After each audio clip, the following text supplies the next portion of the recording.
22nd story. Pablo had always enjoyed his work at the Cedar View Cemetery. His troubles seemed to melt away as he cared for the grounds, mowing, raking leaves, and the like, except for in the old section.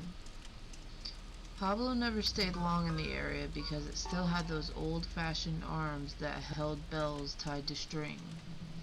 In the olden days, people were sometimes buried alive and would crazily ring the bells, letting the groundskeeper know their time had not come yet.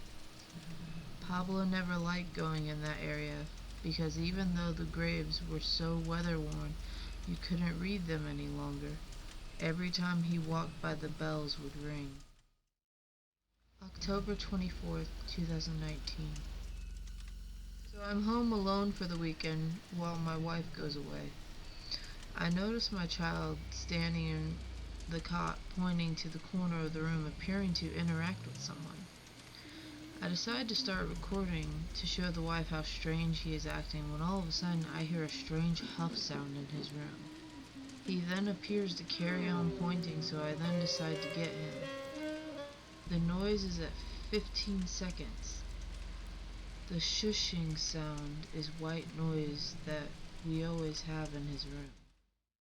911 calls from an abandoned house. Closure. The calls have stopped. As far as I know, there hasn't been a single call from the residents since my last visit. In addition to that, the bad feelings surrounding the property seem to have gone away. It's not anything that can be proven empirically, but I almost feel like I'm welcome at the house now. Before the calls stopped, I couldn't pass by the property without feeling a sense of dread. Now I'm almost happy to pass by. I haven't been back to the house, nor do I feel inclined to do so. But, as I said, I feel welcome to visit if I wanted. A Ballad of Insanity. Adam was my ball and chain, a tall, short mule, a walking red Olay tennis court, an Eden's judgment pool. He tore the dubious petticoat from Eve's sequestered hips. Oh, Adam was my elephant upon the sea of ships. A child gets scared shitless from floating humanoid. The location is Hugo, Oklahoma. The date is December 12, 2009, and the time is 4 p.m. The witness's mother was sitting on the living room couch talking to her husband, and her 8-year-old son was in the front yard when she saw flickers of an orange glow reflecting off a box on the porch through the living room window. She opened the door to see what it was. When she saw her son standing past the end of the east side of the house, staring at the porch, she asked him what he was doing and what was going on. He walked quickly over to her and proceeded to tell her what he saw. He was crying and shaking and very scared. He said he saw a dark figure with really big dark eyes, with an orange glow all around it.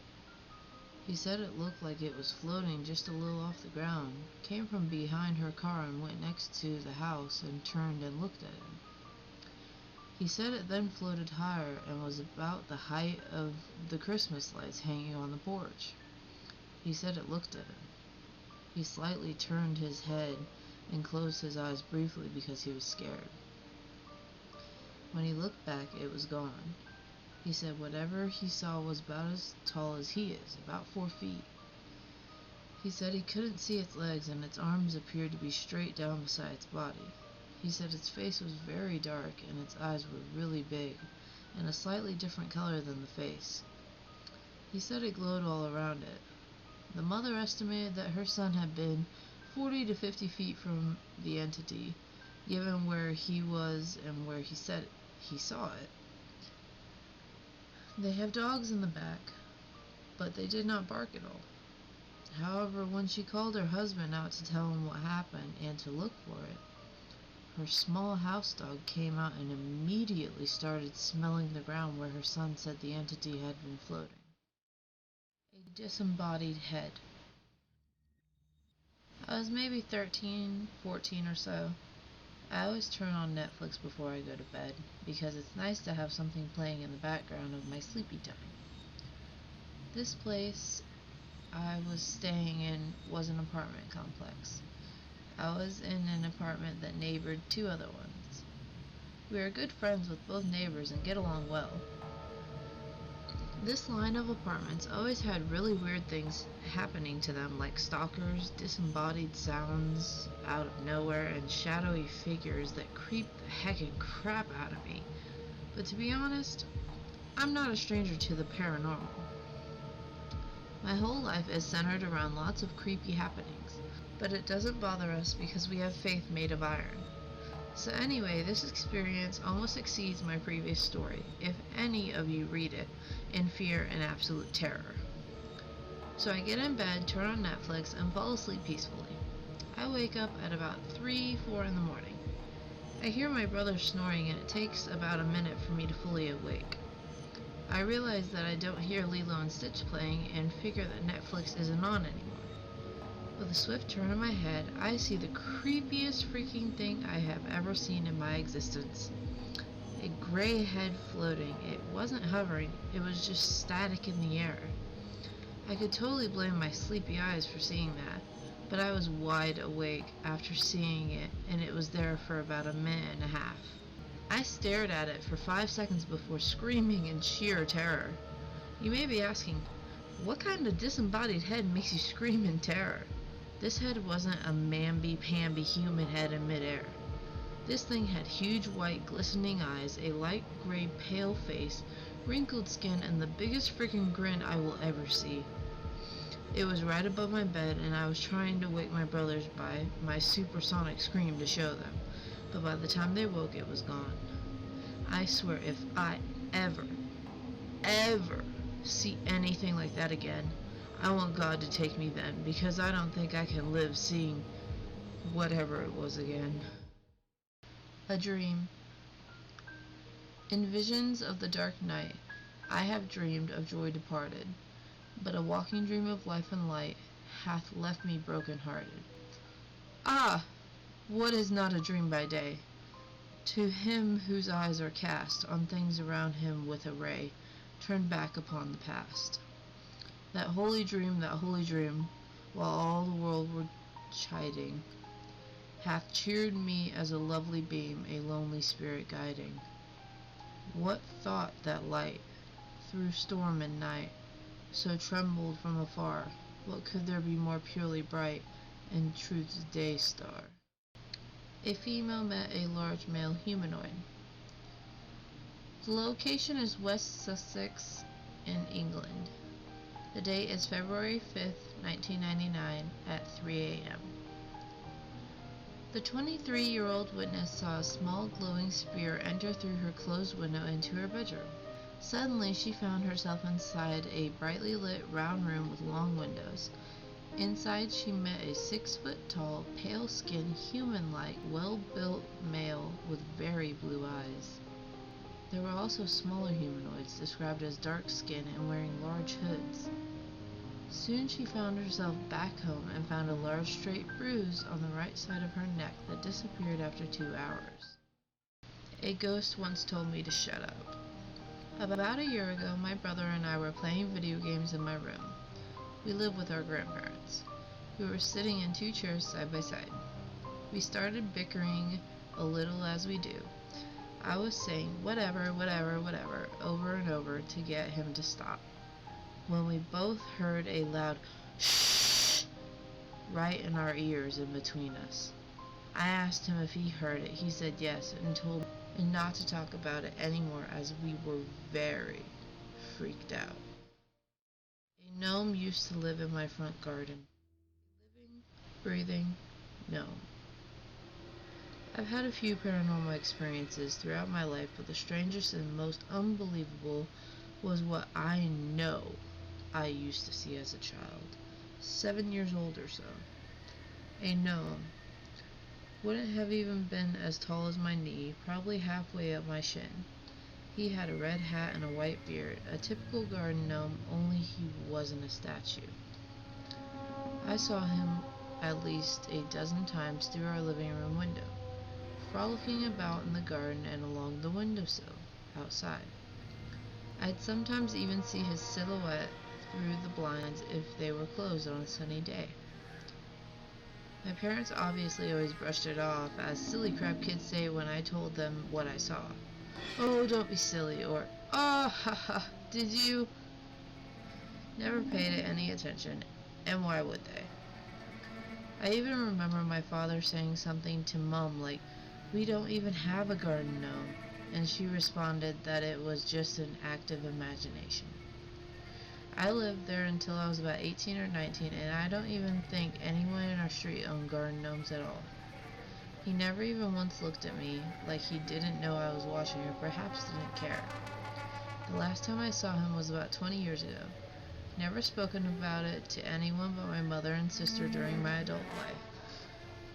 Else I'd probably be admitted to a mental health ward. When I asked Mom, she still remembers me talking about him when I was little. I know that most people reading will probably think, "What a load," or whatever, but I promise this is true. Was he real, or possibly a fabricated memory of some kind? Why would my mind make me remember fake shit? This happened in the western suburbs of Sydney, Australia. A hunter runs into three beings in the woods. This is in Peppertown, Indiana, on September 27, 1999 at 6:30 p.m. A hunter was walking through a wooded area when he smelled something resembling burned ozone and heard something strange like a low electrical hum. He then walked down the hill into the valley and saw three silver-clad humanoid figures around a deer carcass about 150 yards away. Behind the beings was a round, metallic object, sharply defined with a 12-foot radius and 10 feet high. After about 15 minutes, a being came out of the stainless steel-like craft and pointed in the witness's direction. The beings then began moving towards the witness, who panicked and fired 5 shots into the air and ran up the hill. He later heard a strange sound 90 seconds later, apparently caused by the craft leaving. Aliens, maybe? I don't know. What do you guys think? A lovely pinata. The little boy looked over at his mother. "Oh boy, Mommy, where's my pinata?" She put a blindfold on him. "I'll lead you, Tommy." The mother led the boy, Tommy, into the basement and spun him 3 times. She then gave him a baseball bat. Tommy wildly swung at the air, only stopping when he heard a crack and the plop of candy hitting the concrete. "I did it, Mommy! I did it! I did it! He took off his blindfold, pausing in horror as he saw a hideous crimson display in front of him. Did he just kill his dad? Or something? Happy birthday, Tommy! A memory. Thinking back to my earliest memories, nothing is concrete. A string of hazy images come to mind like random snapshots out of time, each one associated with certain feelings and emotions. They are imbued with a mystical dreamlike quality, a gift born of childhood naiveness. The magic of every Christmas when Santa was still real, for example, is an experience of pure joy that is lost with maturity. Many of these snapshots are impossible to place in any sort of context. They're just there, sunken in the crevices of the brain without rhyme or reason. Playing with my dad's beard in a wood-paneled room, him smiling down at me, comforting. Or discovering a long row of marching ants in someone's wooded backyard all by myself, exciting. Some of them don't even seem real in hindsight. Did I actually fall from that tree by the lake, only to land on my feet without a scratch? Was it really a dream? I don't think so. Sure, I have memories of distant dreams, but there is a clear distinction between the dreams and reality of my past. I don't know how I can tell, I just can. And for this reason, one memory has always troubled me. The experience was so surreal, and yet certain details stand out with marked clarity. I'm not exactly sure when it happened. I couldn't have been older than 5 or 6. My brother and I were sleeping in our bunk bed. Because he was older, he got the top bunk. I had just woken up, but it was still nighttime. Something felt different. I remember seeing and smelling the rain, but not hearing any. The window was open, and it was very cold in the room. Why was the window open? The curtains were gently flapping, but there was no breeze. The quiet was so intense it buzzed through my ears. I'd been lying on my side with one arm dangling off the edge of the bed. Gradually, I became aware that it was warmer near the floor. I felt some kind of heated breeze gently strike my hand, coming and going in short bursts. Finally, I recognized it as someone's breathing. Then the woman slid out from under my bed. The nightlight showed that she had long blondish hair and wore a white nightgown, and in the dimness I thought it was my mother. I wasn't at all scared. It's funny how a child's mind works. What's Mommy doing under my bed? Must be getting something or checking for monsters. I was too tired to say anything and remained motionless, watching. The woman was on her back, but her face stayed in the shadows. She rolled over and crawled on all fours to the far end of the bed, then glided up the ladder to the top bunk. Her every movement was silky smooth and completely silent. She reminded me of a white ribbon dancing in the wind. I closed my eyes and fell back to sleep. I also remember my brother telling me about a weird dream the next morning. He dreamt of a woman who lived under the floor and came out at night to play in the rain. When her clothes got soaked, she went back inside and would whisper things to anyone who was sleeping. It became a recurring dream for him until our family moved out of that house. Strange what the brain chooses to remember. A poison tree. I was angry with my friend. I told my wrath did end. I was angry with my foe. I told it not, my wrath did grow. And I watered it in fears, night and morning with my tears. And I sunned it with smiles, and with soft deceitful wiles. And it grew both day and night, till it bore an apple bright. And my foe beheld it shine, and he knew that it was mine. And into my garden stole, when the night had veiled the pole, in the morning glad to see my foe outstretched beneath the tree. A reoccurring dream of attending a concert. Since I was about 8 or 9 years old, I have always had a dream where I'm attending an Elvis Presley concert somewhere tropical. I distinctly remember waiting at the venue forever to get in. Neither of my parents ever listened to the King much when I was little, so I was surprised by this reoccurring dream. I distinctly remember it being during the Fat Elvis years with all the crazy jumpsuits. I recently told my boyfriend about this, and he was curious. He suggested it was maybe a memory from my past life, and that the show was probably his famous 1973 satellite broadcast show. He pulled up a clip from the show online, and I was stunned. That was the exact show I was at. The location looked the same. I even found some old pictures of the area from that time period, and they looked the same. Age. My daughter Daisy woke me around 11:50 last night. My wife and I had picked her up from her friend Sally's birthday party, brought her home, and put her to bed. My wife went into the bedroom to read while I fell asleep watching the Braves game. "Daddy?" Daisy whispered, tugging my shirt sleeve. "Guess how old I'm going to be next month?" I smiled at her. "I don't know, sweetie," I said as I slipped on my glasses. "How old?" She giggled and held up 4 fingers. "It is 7:30 a.m. now. My wife and I have been up with her for almost 8 hours. She still refuses to tell us where she got them." The fingers weren't hers. Oh my gosh. What? Little girl. What? Oh no. Oh, that's creepy. Okay. Well, that's all for today, guys. I hope you enjoyed them, and I hope we have some better ones next week. The last one wasn't bad, but I hope we have better ones next week. I'll try to find some good ones for us. And I will see you guys Sunday!